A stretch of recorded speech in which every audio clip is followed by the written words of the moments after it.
least expect it. I think the best piece of dating advice I've ever been given, right, was somebody told me, if you're looking to be in a relationship, right, what you gotta start doing is you gotta go to the types of places where you would want that person to be. Yeah, so I went to a bank. Oh, I'm toxic, right? I am. I feel like that's a thing that a lot of single women we are, in the sense that like all of us are kind of looking for a story. Do you ever think about that? Like everybody's so obsessed with how they met. I love to ask people, did anyone meet the love of their life in a cool way? Do not say Tinder, I will hurt you. Okay? No, nobody met the love of their life in a cool way. It's all online, right? Yeah. I asked one of my friends recently, I was like, he was one of my guy friends. I was like, where is the ultimate place to meet somebody and fall in love, all right? He immediately, without hesitation, was like, the best place to meet someone, the Container Store. Yeah. I was like, that is a man who knows what he wants. And it is to murder you. Yeah, I was like, why the Container Store? What do you need to contain, right? He was like, well, because you know that she has a home. Yeah, I was like, something tells me you don't. Just a hunch I have, right? I know myself. I'm too picky. That's why I'm single. We got any other picky people in the house? Yeah, there we go, okay. No other, okay, liars, cool. Women never want to say they're picky. They're like, who, me? Never, okay? I think it's good to be picky, but I am like a little too much sometimes. Like, okay, I recently rejected a guy based just on the location that we were at. Yeah, oh, there's someone toxic, cool. Yeah, he was my age, he was very attractive, all right? He tried to get my number, but we were in a Popeyes. I was like, no, this will not be my story. Right, sometimes it's about the story. I'm okay with that, all right? I tried the online stuff. The online stuff doesn't work for me. Like I tried, I was on Tinder, I was on Bumble, I was on Hinge. I would have done eHarmony, but I still believe in myself. eHarmony is serious. Like you gotta own a desktop for that one. You know what I mean? You pulled up a chair, you said, it's time. I can't do any of the apps anymore. Like at one point I decided that I was gonna join a travel app. Has anyone ever done that before? Yeah, no, ooh, I'm the most desperate person here, cool. I joined a travel app, and the whole premise of that is basically once you've kind of exhausted every option in like your city, you're like, maybe let me fly some in, okay? You know what I mean? The worst is they're still very pretentious kind of like jet setter types, right? Like one guy, he DM'd me on this travel app recently. He was like, hey, I'm in your city for 72 hours. He was like, show me something I've never seen before. Yeah, I was like, from the typos in your message, I feel like a book. Also, 72 hours, I was like, this is not Mission Impossible. It's gonna take me that long just to formulate a response. I can't do the apps at all. That's like not my thing anymore, which is okay, all right? I also get worried about like dating because of safety reasons, which I feel like a lot of women understand, right? Like every time I go on a first date, all of my friends are always like, oh, right, just make sure he doesn't take you to a secondary location. Yeah, I'm like, I met him online. I'm not sure there's gonna be a first location. Let's figure that one out later, right? I think about this, I have to worry about safety stuff because I'm a very anxious person. Anybody else really anxious? Yeah. Like my number one fear in the entire world is being kidnapped, okay? Which I feel like is typically a fear that like a lot of women in marginalized groups have, right? Because like men, you guys kind of age out of the danger zone pretty quick in life, right? Like after 5 years old, you're like, I'll take it from here, world, right? Meanwhile, I've been like, have you ever been afraid of being kidnapped?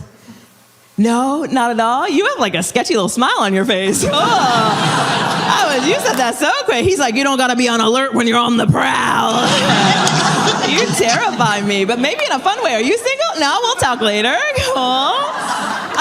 I think about this a lot, especially women, because you ever think about, we all have to collect safety tips in the back of our brains. You ever think about that? Like keys between the fingers, that's like a big one, yeah. That's kind of like our only one, right? After that, it's like, you got me. It is.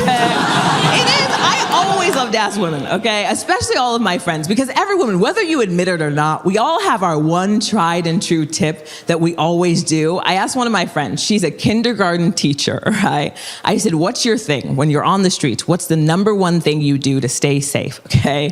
She tells me, she goes, oh, Vannessa, it's simple. What you gotta start doing is you gotta start leaving your DNA wherever you go. she said DNA like I wasn't gonna have a single follow-up question. I was like, what do you mean leave your DNA? She was like, okay, like if you get into an Uber, just start pulling your hair out in that Uber.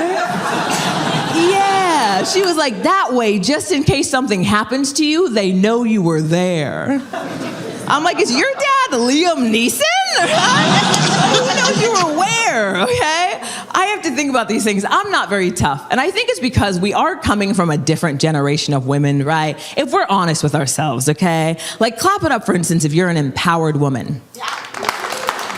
Okay, cool. It is like 70% women, only 2 confident ones, right? The rest of you are like, I don't know if I define myself as empowered, okay? I love that. I respect that, all right? I think there's one woman in the world who's like empowered and tougher than the rest of us. And that is Bethany Hamilton. You guys know who she is? Yeah, no? Okay, if you don't know, she was that surfer who like a decade ago, she got her arm bit off by a shark. Yeah, very inspirational, very motivational woman. But then recently, even more impressive, she went viral because she was surfing with one arm while 6 months pregnant. Yeah, surfing with one arm while 6 months pregnant. I have both my arms. And you would never catch me having a baby. That's like the height of all bravery, right? I know my limitations. It's okay. I think it's though because I have a very anxious, concerned mom. Does anyone else have really anxious parents at all? Yeah. Is anyone a mom here? Yeah, I love that. Very delayed. Oh, I love that he had to point at you. Oh, you were like, she was like, I came here to forget. Okay? And you know what? I respect the hustle, right? My mom's great, right? But her whole thing is she's always like calling and texting to check up on me. Her calls and texts though, my mom, they're like so intense that they sound like they're the threats of danger, okay? You know what I mean? Anyone have a mom like that? Yeah, you do, okay? Like this is a real thing. She called me recently, right? She was like, hey, just wanted to check in and let you know that I love you and also that a woman was just murdered in your neighborhood. Yeah, I was like, why would I need to know that? She was like, I don't know. Just watch your back. I'm like, did you do it? Like, is this a check-in or a confession? What's going on? She loves this thing. For some reason, I've learned every mom likes to do this, okay? Every mom. You guys are on like your own version of Google, and it's like the dark web, okay? Like any point of the day, I don't know how. She'll send me like some sort of intense article link to a dangerous thing that's happened to any girl my exact same age, height, or stature. And they always have the most sensationalistic headline in the world. It's always like, woman slain in a Dairy Queen, family sad, mom told you so. Like, I think we need to get new hobbies, okay? I am. She's always like making me aware of things that I wasn't aware of at all. Like one time I was about to get into an Uber. I called her. I was like, hey, mom, I got to call you back. I'm about to hop into an Uber. She was like, all right, just make sure they didn't grease the child locks. I was like, do what to the what? Okay. Now I'm the weirdo who has to hop in my Uber like, hey, by any chance, you don't like have any Vaseline on you, right? They're always like, no, why? You looking for a good time? I'm like, I don't know. I got to ask my mom. Right? We might be, right?